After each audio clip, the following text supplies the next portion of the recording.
Hello, hello, and welcome to School Leader Soundbites. I'm your host, Veronica Sofer, and today we're going to be talking about websites and how to make sure that we're utilizing them to their fullest potential. We certainly want to foster engagement and we want to give people information they need. So, we're going to be talking about utilizing school websites for better engagement. But before we get started, I want to make sure we take care of some housekeeping. If you are listening on the podcast, make sure you hit subscribe. We don't want you to miss any episodes of School Leader Soundbites. If you are watching on Facebook or YouTube, drop me some comments so that I can connect with you and make sure that I answer any questions that you might have. So, with that, let's dive right into school websites. Now, they're more than just an information hub. They are dynamic, they need to be engaging and building upon strategies that you have, but more importantly, they need to be appealing to people because we know that visually, if they're not appealing, people are going to just scroll right through the information they missed, be frustrated, and then make sure that they form an opinion about it and tell everyone. So you want to make sure that your website is engaging, it's appealing, and it's got all the elements to make sure that your parents and your community members are getting the information that they need. So let's talk about the role of a website in today's educational landscape. It has shifted significantly from the last 10 years. It is your first point of contact. It is often where people go to do their research. Instead of picking up the phone and calling, they will go to the website first to try to get some information. And if they can't find it, then they will certainly pick up the phone and call. So you want to make sure that it is a tool that's being utilized because it is your first impression. We want to make sure that it's got all of your branding materials, that it is strategic, that the content that's on there is intentional, and that it is certainly bringing value to the users. So you want to make sure you're looking through that lens when you look at your website. I know a lot of us are going through website migrations. I'm working with about a dozen school districts across the country who are migrating to different platforms or who are updating their websites, and they're having to really dig into some pages that they didn't even know existed. So, we're going to talk a little bit about how to go through that migration process and best practices, especially in today's world. So, we know that a website design is important. There was a recent study by the Mathematica Policy Research Group. And in this study, they found that parents directly derive their opinion that leads to trust from the website. So that means the appeal of the website, the design, how accurate the information was, were there technical errors, grammatical errors on the website. That plays a huge part in how they perceive your district, especially when they're district shopping. As families have more choices today, they're certainly utilizing the websites as a way to measure one district to another. So you want to make sure that it's on point, that it's got all current information, and that you are giving people the information they want when they go to your website.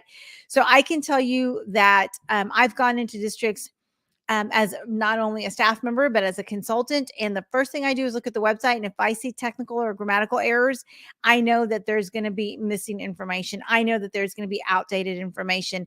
And certainly when we go in and do an audit, those are the things that we find.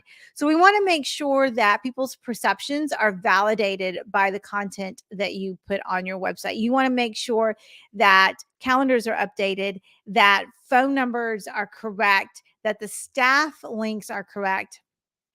There's nothing like going to a campus website and seeing that the principal's photo is from 2 principalships ago. That is not okay, folks. We need to make sure that those pictures are current, that the contact information is current, and that people have multiple ways of getting in touch with someone, whether that's by email, by social media handle, or by phone. So you want to make sure that there are multiple ways, and make it a standard. Make it a standard across all of your teacher sites, across all of your department head sites, and for any other type of curricular folks that you've got working in the district. You want to make sure that people can easily get a hold of the right person in the district.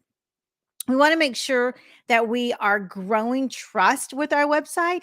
We want to build upon trust on the website. And so that accurate information, making sure that it's clear and concise and is found in multiple places, is going to help drive that trust. We want it to be interactive. We want it to be easy to navigate. So we want to make sure that all the navigation is intuitive. And a great way to test that, especially if you're not in a position to create a website audit, is to just bring in some folks, both internally and externally, and have them just do a little focus group with you. Have them navigate the website and tell you where they thought a piece of information should be versus maybe where they found it. So focus groups, even if they're just, a dozen folks, can really give you some insight and to help you build the architecture of your website or modify it if possible. Now, many of us are working on websites that come from website companies that have templates. So if you don't have the ability to customize, make sure you pick a template that will speak to your community's needs, because what a template might be beneficial to a district in one part of the country may not be as beneficial to a district on the other part of the country. So look at all the different templates, but go to your users and find out what it is they want to find, how they want to find it, and when they want to find it, to help you pick a template that is going to be a good fit for you. So some key elements of an effective school website are going to be user-friendly design, which means it's easy to navigate, it's intuitive, people know where to go, it's accessible on lots of devices. That means it looks really good on a mobile view, and then it also looks good on a desktop view. So you want to make sure that you're testing it on both a desktop and a mobile, because parents are often checking their email, going to the website when they are in transit, maybe when they're in between meetings, or maybe at the end of the day when they're on their couch watching TV. So we know that iPads and mobile devices are going to be really important to the way our website comes across to users. So user-friendly design, updated content. We talked about that. Don't have calendars that are 2 and 3 years old. There's nothing more frustrating than being a parent and going to look for a calendar and seeing that it's the wrong year. So you want to make sure that when you are working with your campuses, maybe during the summer, you give them a checklist of all the things that they need to do to update their campus website. Are the staff members correct? Are there photos for everyone? Are the room numbers or the telephone numbers to that teacher's room still valid? Are their calendars updated? Are their project lists updated? All those kinds of things. Give them a checklist, because they're going to be really thankful that you gave them a step-by-step process to make sure that the content that they're providing to their parents and to their students is accurate and timely.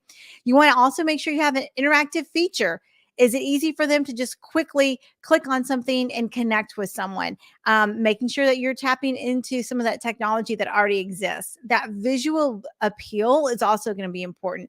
When you can use student photos that are not stock photos, I highly recommend that you do that, because parents love to see their students in action. They also like to see their teachers and their administrators in action.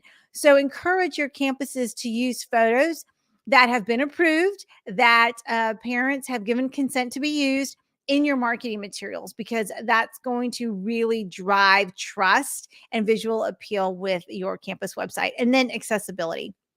We want to make sure that your website is ADA compliant. We work with a lot of school districts who have gotten complaints because their website is not ADA compliant. So there are a lot of great tools. I'm sure your platform provider has some that you can just plug in and tell you which pages are not ADA compliant, because we want to make sure that we're accommodating to all of our users. And it's really important when we talked about interaction and the ability for your website to connect with folks, that you've got a tool in place to do that. So let me take a minute to spotlight our podcast sponsor, and that's K12 Insight. K12 Insight has some great tools. I was a user in 3 of my districts for many, many years. And one of my favorite tools that they released was a chat bot. And the chat bot uses AI technology, and you can feed it answers to questions that parents have, frequently asked questions like bus routes or menu. So if you are a K12 Insight customer and you don't have the chat bot on your website, I highly recommend that you talk to your rep to make sure you get it implemented. If you are not a K12 Insight client, then be sure to check out all their great products at k12insight.com/SOPHER to learn more about it. So if you're not using K12 Insight, make sure you check him out. I highly recommend. Let's go back to websites. Let's talk about some ways that you can make sure that you're really migrating the right information. I've been working, like I said, with my team on supporting a couple of districts who are really going through a really big migration project.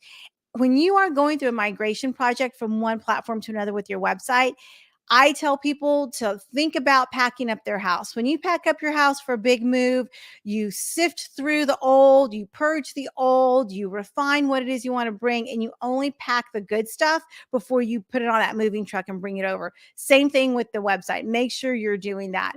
If you've got a lot of old junk and trash on your website, guess what? When you migrate that information over, it's going to migrate with you, and it's going to have a fresh new look with really bad old data, and it's going to erode trust. So make sure that when you're migrating, you're taking time to do many audits, that you are working with the departments to look at their pages and make sure their information is accurate. This includes business office, transportation office, food service office, a lot of the operational folks, the curriculum department too needs to make sure they have a hand, that they are using this migration opportunity as an opportunity to clean up and make sure that they're moving over the good stuff.